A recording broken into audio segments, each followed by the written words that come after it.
Moi, on me demande de parrainer. De parrainer quoi? De parrainer leur mouvement, plus jamais ça. Oui, c'est vrai, mais ce mouvement, qui est-ce qui l'organise? Ben, ce sont les étudiants. Oui, enfin, les étudiants, c'est un terme un peu vague. Ah ben si, quand même.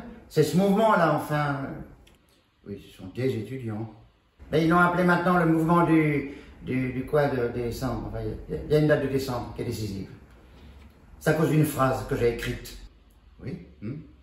Être de gauche, c'est endurer l'espoir anéanti et présent. C'est une chose foudroyante, une parenté foudroyante, comme dirait René Char, entre eux et moi. Ben moi, ça m'est arrivé en décembre 45, quand De Gaulle a dissous les milices patriotiques, quand il a demandé que les gens rendent les armes. Oui, et alors? Et j'ai trouvé ça insupportable. On devenait des objets de méfiance.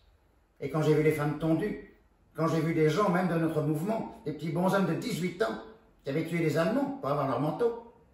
Moi, je me souviens que nous avions une branche de notre mouvement commun qui s'est occupée, sans que personne ne les mandate, d'arrêter les gens et de les interner dans un immeuble qui était près de Beaubourg, enfin d'avant le centre. Rue du Louvre? Ah oui, c'était rue de Richelieu. Je pense pas que c'était rue du Louvre. À Beaubourg? Moi j'y étais souvent à Beaubourg. Oui, c'était par là.